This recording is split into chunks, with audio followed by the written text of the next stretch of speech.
আসসালামু আলাইকুম everybody, this is ফিয়া আহমেদ। আজ কথা বলবো ম্যাকলেন্সের একটি মেকানিক্যাল কিবোর্ড নিয়ে, যেটির মডেল হচ্ছে ভাইব 99। এই কিবোর্ডটির বর্তমান বাজার মূল্য হচ্ছে 10,400 টাকা। কিবোর্ডটি পাঠানো হয়েছে ম্যাকলেন্স থেকে।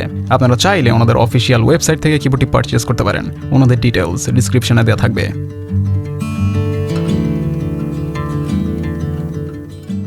বক্সটি ম্যাকল্যান্ড ভাইব 75 V2 এর বক্সের মতোই, জাস্ট সাইজে কিছুটা বড়। চাইলে আই বাটনে ক্লিক করে ভাইব 75 V2 এর রিভিউ দেখে নিতে পারেন।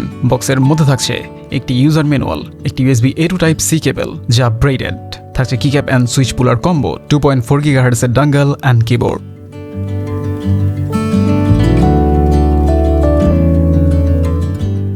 কিবোর্ডটি 98% বা 1800 লেআউটের and full plastic build. Flex করার চেষ্টা করলে কিছুটা ফ্লেক্স হয়, যা প্লাস্টিক বিল্ডের কিবোর্ডের জন্য স্বাভাবিক।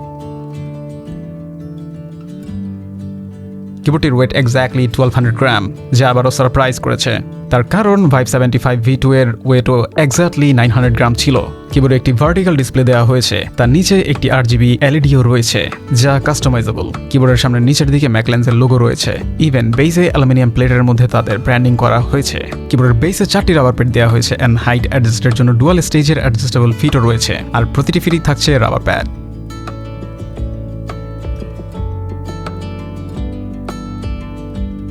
কিবোর্ডটিতে ট্রাইমোড কানেক্টিভিটি দেওয়া হয়েছে, Bluetooth 5.0 connectivity, 2.4 GHz connectivity and USB connectivity. USB কানেকশনের জন্য টাইপ সি পোর্টটি দেওয়া হয়েছে কিবোর্ডের মাঝ বরাবর। তার পাশেই দেওয়া হয়েছে মোড সুইচ, উইন্ডোজ টু ম্যাকে শিফট করার সুইচ অ্যান্ড ডঙ্গল স্টোর করার জন্য জায়গা। কিবোর্ডের polling rate wired and 2.4 GHz মোডে 1000 Hz অ্যান্ড ব্লুটুথ মোডে 250 Hz।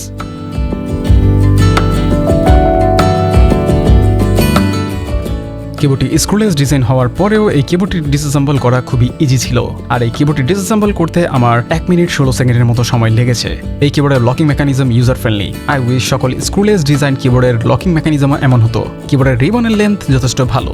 অনেক কিবোর্ডের মধ্যে রিবনের লেন্থ ছোট দেখা যায়, যে কারণে কিবোর্ড ডিসঅ্যাসেম্বলিং এ কমপ্লিকেশনের সৃষ্টি হয়। ইভেন কিবোর্ডের ডিসপ্লেটিও খুবই সিম্পলভাবে অ্যাটাচ করা হয়েছে।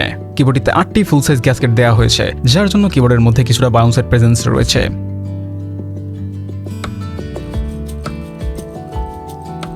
কিবোর্ডের পিসিবিতে জাস্ট একটি স্ক্রু দেওয়া হয়েছে শুধুমাত্র ডিসপ্লে অ্যাটাচমেন্টের জন্য। কিবোর্ডের পিসিবি ফ্লেক্স কাট অ্যান্ড এর থিকনেস 1.19 মিলিমিটার। কিবোর্ডের মধ্যে সাউন্ড ড্যাম্পেনিং এর জন্য 5 লেয়ারের সাউন্ড ড্যাম্পেনার দেওয়া হয়েছে।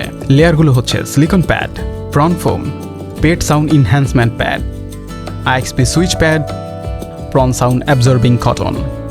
কিবোর্ডের প্লেট ম্যাটেরিয়াল PP, পলিকার্বনেট।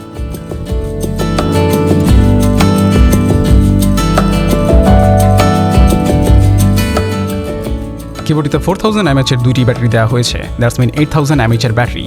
আর এই 8000 mAh এর ব্যাটারি দ্বারা কিবোর্ডটিকে ফুল টাইম RGB অ্যাক্টিভ রেখে ব্যবহার করলে ব্যাকআপ পাওয়া যাবে 22 to 24 আওয়ার্স এর মতো, অ্যান্ড RGB অফ রেখে ব্যবহার করলে ব্যাকআপ পাওয়া যাবে 300 আওয়ার্স এর মতো।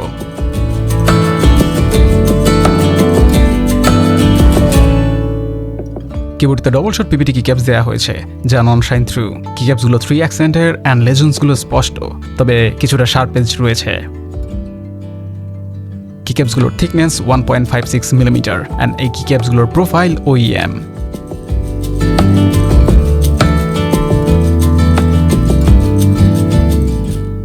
কিবোর্ডটিতে ম্যাকলেন্স ক্রিম মিন্ট সুইচ দেওয়া হয়েছে, যা ভাইব 75 V2 তেও ব্যবহার করা হয়েছে। সুইচগুলো linear, total travel 3.6 millimetre, pre travel 2 millimetre, actuation force 45 gram, bottom force 50 gram, and এই সুইচগুলো লাইফ স্প্যান 50 মিলিয়ন ক্লিকস। সুইচগুলো 5 পিনের, সো পিসিবি অবশ্যই 5 পিন হট সোয়াপেবল। কোনো কারণে সুইচ পছন্দ না হলে বা খারাপ হয়ে গেলে ইজিলি রিপ্লেস করা যাবে। সুইচগুলো ফ্যাক্টরি লুপ অ্যান্ড এই সুইচগুলোর মধ্যে কোনো ধরনের স্ক্র্যাচি সাউন্ড নেই। আর এই সুইচগুলো কিবোর্ডের সাথে কেমন সাউন্ড করে তা থাকছে ভিডিওর শেষের অংশে। কিবোর্ডের স্টেপগুলো অলসো প্রিলুব অ্যান্ড হট সোয়াপেবল। স্টেপগুলোর মধ্যেও কোনো র্যাটলিং সাউন্ডের প্রেজেন্স একেবারেই নেই।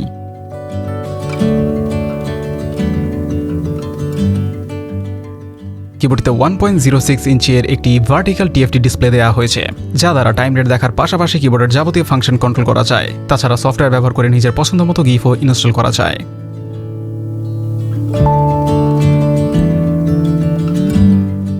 কিবোর্ডটি ফুল RGB অ্যান্ড এই কিবোর্ডের LED গুলো সাউথ ফেসিং এর। কিবোর্ডের LED গুলো ব্রাইট অ্যান্ড স্যাচুরেটেড।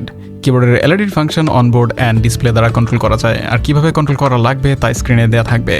কিবোর্ডের জন্য ডেডিকেটেড সফটওয়্যার রয়েছে, আর এই সফটওয়্যারটির দ্বারা প্রোফাইল পরিবর্তন থেকে শুরু করে lighting, preset, macro, key mapping and গিফট পরিবর্তনের মতো যাবতীয় ফাংশনগুলো কন্ট্রোল করা যায়। সফটওয়্যারটি শুধুমাত্র ইউএসবি মোডে ডিটেক্ট করে, ব্লুটুথ অ্যান্ড 2.4 GHz ডিটেক্ট করে না। অ্যান্ড এই সফটওয়্যারটির লিঙ্ক পিন কমেন্টে দেওয়া থাকবে। সফটওয়্যারটি ফাংশনাল, বাট এর ইন্টারফেস আমার মোটেও পছন্দ নয়। গণহারের সকল কিবোর্ডের মধ্যে এই একই ইন্টারফেস দেখতে দেখতে চোখ ঝলসে গিয়েছে। সো রিফ্রেশিং অ্যান্ড মডার্ন ইন্টারফেসের প্রয়োজন। আশা করা যায় নেক্সট কিবোর্ডগুলোর মধ্যে মডার্ন অ্যান্ড রিফ্রেশিং ইন্টারফেস যুক্ত সফটওয়্যার দেখা যাবে।